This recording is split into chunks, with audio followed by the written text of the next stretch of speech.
Hello दोस्तों, मैं संतोष आपके अपने संतोष वर्मा व्लॉग में स्वागत करती हूँ। आशा करती हूँ आप सभी स्वस्थ होंगे, मस्त होंगे और खुश होंगे। तो सवेरे के बज रही हैं 10 और बाकी सारा घर का काम हो गया है। मैं पूजा भी करी आई हूँ मंदिर में जाके और आ गई हूँ अब आटा लगाने के लिए, क्योंकि अभी नाश्ता बनाना बाकी है। और ये सवेरे के चाय पानी के बर्तन पड़े हैं और दूध वगैरह आया है उसके बर्तन हैं, तो वही चुटमुट वाले बर्तन हैं। और पहले आटा लगा लेती हूँ और उसके बाद मैं फिर नाश्ता बनाऊँगी। तो आज नाश्ते में मैं क्या बनाऊंगी?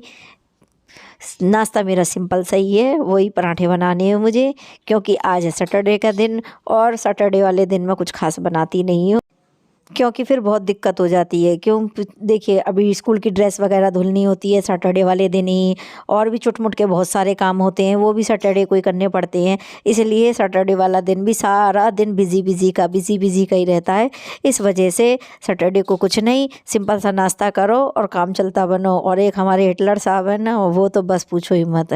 वो आप भी लोग कहते होंगे कि उनके नए नए नाम रखती रहती हैं, तो मेरा ऐसा ही है। और ये मैं खा रही हूँ अंजीर, क्योंकि मैं सुबह सवेरे खाली पेट अंजीर लेती हूँ।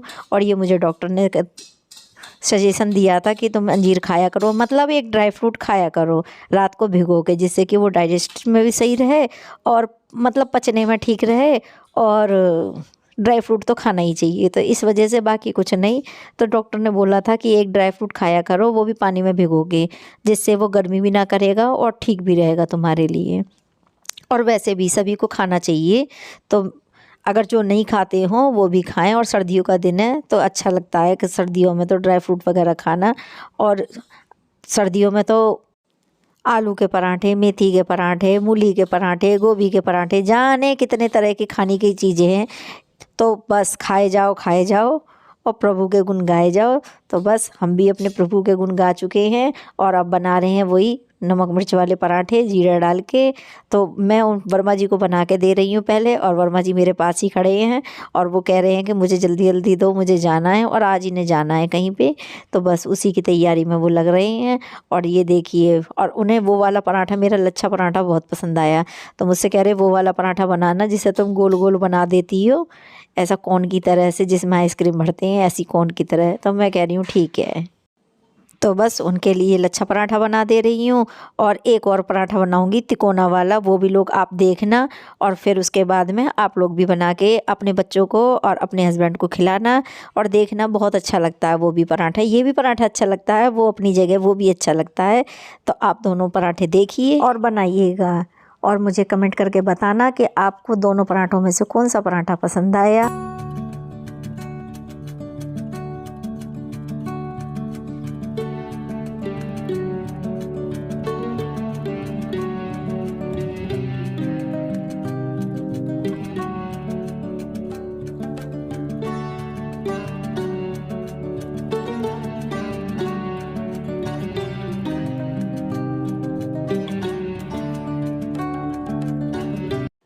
तो चलिए बताती हूँ आपको दूसरा पराठे का तरीका। तो इसे भी सिंपल तरीके से बेल लेना है रोटी की तरह से, और इसमें चिकनाई लगा लेनी है, चाहे घी की लगाइए चाहे रिफाइंड की लगाइए, वो आपकी मर्ज़ी है।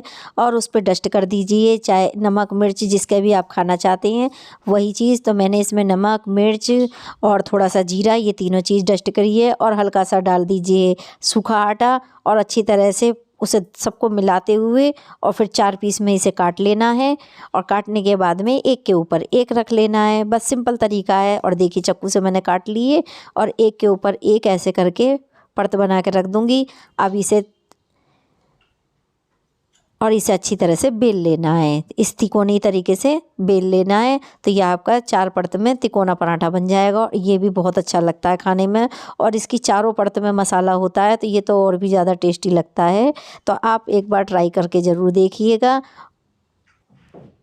और आगे दिखाती हूँ आपको बंदरों का आतंक। तो देखिए हमारे यहाँ बंदर कितने हैं, ऐसे वाइपर ले लेके हम लोगों को बंदरों को भगाना पड़ता है। और देखो कैसे छलांग लगाते हैं छतों पे से दूसरी छत पे।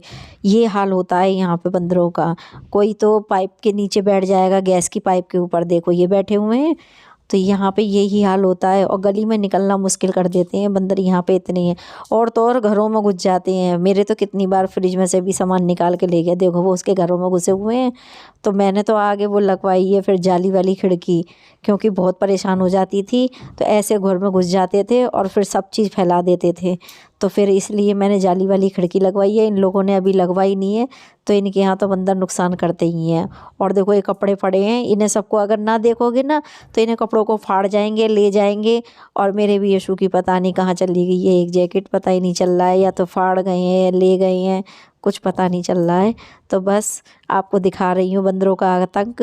आप लोग सोचते होंगे कि बस कहती कहती हैं, दिखाती तो है नहीं। तो देखो आज ही मैंने दिखा भी दिया कि यहाँ कितने बंदर बदमाश हैं। और देखो कितने खुरापाती काम कर रहे हैं और इन्हें बिल्कुल डर नहीं लगता है कि पेड़ पौधों पाइप तार ऐसे ही कूदते रहते हैं और खाने को और आते हैं। तो फिर मैंने गेहूँ साफ़ करने के लिए आ गई हूँ, क्योंकि गेहूँ भी साफ़ करने बहुत ज़रूरी थे। और काफ़ी दिनों से सोच रही थी कि गेहूँ साफ़ कर लूँ, गेहूँ साफ़ कर लूँ। तो सोच रही थी छत पे बैठ के साफ़ करूँगी, लेकिन छत पे तो बस आपने देखा ना अभी कि बंदरों का क्या कहानी रहती है। और इसी वजह से मैंने गेहूँ जब धोए थे, जब मिस्त्री ऊपर काम कर रहे थे बरार वालों के यहाँ पे मकान बना रहे थे, तो उन लोगों ने देख रेख करते रहे, तो मेरे गेहूँ बच गए, नहीं तो बंदर खा जाते या फैला जाते।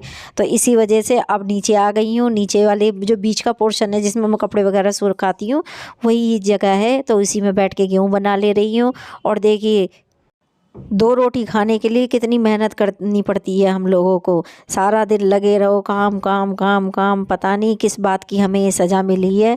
आखिरकार ऐसी हमने कौन सी गलती करते हैं कि सारा दिन लगे रहते हैं, सारा दिन लगे रहते हैं, और फिर भी शाम को आके साहब कह देते हैं तुम करती क्या हो, तुमने सारा दिन करा क्या है। और आज तो रिंग मास्टर घर में ही है, थोड़ी सी देर के लिए गए थे, आ गए अब घर में, कहने लगे तुम बैठी हुई हो, गेहूँ नहीं बना सकती हो, 2 दिन पीछे आटा ख़त्म हो जाएगा, फिर करोगी कि आटा ख़त्म हो गया, आटा ख़त्म हो गया है। मैंने कहा ठीक है जी, जाओ पहले घर लेकर आते हैं गेहूँ, ऊपर से फिर उतार के लेकर आई हूँ। जो बीच में पोर्शन में रख देते हैं, जो इसे मोमटी कहते हैं, वहाँ पे मैंने सुखा के धो के अंदर भर के रख दिए थे। तो वहाँ से धीरे धीरे खींच के लेकर आई। अब यहाँ आके मैं गेहूँ बनाने के लिए लग गई हूँ। तो बस यशु मेरे से वही जैकेट के बारे में बार बार पूछ रहा है कि मम्मी मेरी जैकेट कहाँ है, जैकेट कहाँ है। अब मेरे को क्या पता कहाँ है जैकेट, अब मैं पता ही नहीं कर पा रही हूँ कि जैकेट कहाँ चली गई है। और वो मेरे से बात कर रहा था तो मैंने उसे गुस्सा करके भगा दिया। और फिर मेरे गेहूँ बन गए हैं, तो चलिए अब इन्हें भी उठा के रखना है। और इसमें से घुन लग गई हैं, तो देखिए कितने सारा आटा निकला है, जबकि मैंने ये गेहूँ धोए थे, फिर भी इसमें इतने कितना सारा गंद निकला है। पता नहीं क्या हो गया है गेहूँ को, सारे गेहूँ मेरे ख़राब होते जा रहे हैं इस बार के। तो बस जल्दी से जल्दी इन्हें निपटा दूँगी, फिर नहीं मंगाऊँगी। थोड़े से और रह गए हैं, तो ऐसे ही धो धो के जल्दी जल्दी ख़त्म करूँगी इन्हें।